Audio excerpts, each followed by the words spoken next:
இந்த உலகத்தில் ஒவ்வொரு மனுஷன் எதிர்பார்க்கறது இந்த ரெண்டு விஷயம்தான். ஒன்று பாராட்டு, இன்னொன்று அங்கீகாரம்.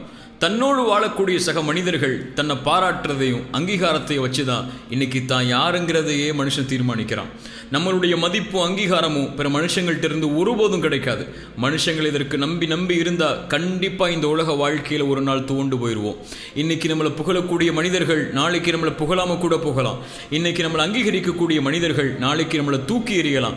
நம்மளை நேசிக்கக்கூடிய மனிதர்கள் நாளைக்கு முகம் திருப்பிட்டு கூட போயிடலாம். இந்த மனுஷனுக்கு புரியறதில்லை, நமக்கு கிடைக்கக்கூடிய புகழும் அங்கீகாரமும் நேசமும் நம்மளை யார் படைச்சானோ அவன்கிட்ட இருந்து மட்டும்தான் கிடைக்குங்கிறது. என்னைக்குமே உங்களோடு வாழக்கூடிய சக மனிதர்கள் நீங்க யாருங்கிறத தீர்மானிக்க கூடாது. உங்களை படைச்சவன் தான் தீர்மானிக்கணும் நீங்க யாருன்னு.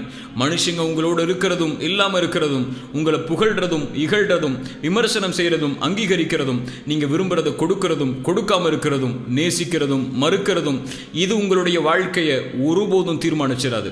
ஒன்று சொல்லவா, மக்கள் உங்களை பற்றி நினைக்கக்கூடிய விஷயத்திலிருந்து முதல்ல வெளியே வாங்க. மக்கள் உங்களை அங்கீகரிக்கிறதுக்கு முன்னாடி நீங்கள் உங்கள் இந்த உலக வாழ்க்கையில் உங்களை அங்கீகரிச்சுக்கோங்க. உங்கள்கிட்ட எல்லாமே இருக்குன்னு நினைங்க. படைச்சவன் எல்லாத்தையும் உங்களுக்கு கொடுத்துருக்கான். அழகு, திறமை, அன்பு, கண்ணியம், மதிப்பு, உயர்வு எல்லாமே சிலருக்கு மாறுபடலாம். ஆனால் ஒவ்வொருத்தருக்கும் ஏற்றவாறு அவன் சரியா எல்லாத்துக்கும் கொடுத்துருக்கான். உங்களை பற்றி மக்கள் சொல்கிறத வச்சு உங்களை முடிவு பண்ணிக்கிட்டே இருந்தீங்கன்னா இந்த உலக வாழ்க்கையில் தோத்துக்கிட்டே இருப்பீங்க. எல்லா மனுஷங்களையும் என்னைக்குமே திருப்திப்படுத்திட முடியாது, என்னைக்கும் திருப்திப்படுத்த முடியாது. ஒரு குதிரை கதை சொல்லவா இதை புரிய வைக்க. வாப்பாவும் பையனும் ஒரு குதிரையை வாங்கினாங்க.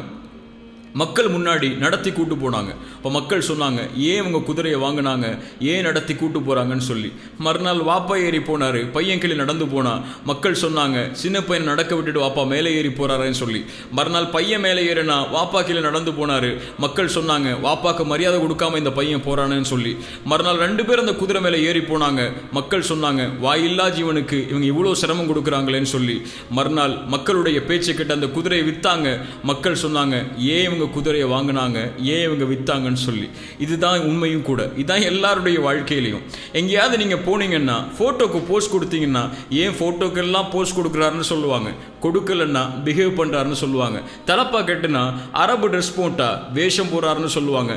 நார்மலா மக்கள் போடுற மாதிரி ட்ரெஸ் பண்ணா ஏன் இப்படியெல்லாம் இவர் ட்ரெஸ் பண்றாருன்னு சொல்லுவாங்க.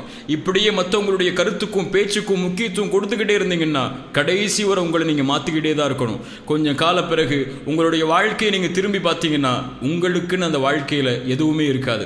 இன்னைக்கு சில மனிதர்களை பார்க்கலாம், என் பெற்றோர்கள் சரியா வளர்க்கல, எனக்கு யாருமே அன்பு காட்டல, என் மனைவி என்னை நேசிக்கல, என் நிறுவனத்தில் எனக்கு தகுதியான வேலை கொடுக்கல, என்னுடைய பிள்ளைகள் என்னை மதிக்கல, இப்படியே சொல்லக்கூடிய பலரை நம்மளை சுத்தி பார்க்கிறோம்.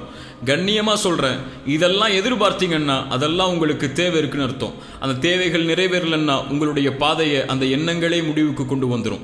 முதல்ல உங்களுடைய பாதையை தடுக்கக்கூடிய விஷயத்தை உங்கள்கிட்ட இருந்து தூக்கி எறிங்க. மனுஷங்க உங்களை புகழட்டும் இகழட்டும், ஏற்றுக்கொள்ளட்டும் நிராகரிக்கட்டும், அன்பு காட்டட்டும் மறுக்கட்டும், இதுவெல்லாம் உங்களுடைய வாழ்க்கையுடைய அங்கீகாரத்தை முடிவு செஞ்சிடாது. உங்களுடைய இறைவன் தான் உங்களுடைய வாழ்க்கையுடைய அங்கீகாரத்தை முடிவு செய்யணும். உங்களுடைய பாதையை நீங்க முடிவு செய்யுங்க.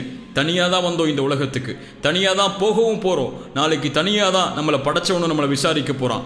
நம்ம செயலுக்கு நம்ம தான் பொறுப்பாக போகிறோம். படைச்சவன் அவன் சொன்னானே ஏன் கேட்கல, இவன் சொன்னானே ஏன் கேட்கல, அவன் அப்படி மாற்ற சொன்னானே ஏன் உன் வாழ்க்கையை மாற்றலை, அப்படி ட்ரெஸ் பண்ண சொன்னானே ஏன் போடலை, இப்படியெல்லாம் கேட்க போகிறதில்லை. நான் சொன்னபடி இந்த உலக வாழ்க்கையில் வாழ்ந்தியான்னு தான் கேட்க போகிறான். இந்த கேள்விக்கு தான் நம்ம தயாராகணுமே தவிர மற்றவங்க நம்மளை பார்த்து கேட்கக்கூடிய கேள்விக்கும் விமர்சனத்துக்கும் இல்லை. உங்களை படைச்சவனுடைய அங்கீகாரத்தை எதிர்பார்த்து வாழுங்க. அது போதும். அவன் அங்கீகரிச்சா போதும், உலகமே உங்களை அங்கீகரிக்கும். அவன் உங்களை அங்கீகரிக்கலனா யாருடைய அங்கீகாரம் இந்த உலகத்தில் கிடைச்சாலும் அதுக்கு பலன் இல்லை. அவன் உங்களை அங்கீகரிக்கிறதும் சாதாரண விஷயம் இல்லை. அவனுக்கு கட்டுப்பட்டா, அவனுக்கு பயந்து வாழ்ந்தா மட்டும்தான் அவன் அவர்களை அங்கீகரிப்பான். இது நான் உங்களுக்கு புரிய வைக்க நினைக்கக்கூடிய வார்த்தைகள் இல்லை. நான் எனக்கே என் உள்ளத்துக்கு புரிய வைக்க முயற்சிக்கும் வார்த்தைகள் தான்.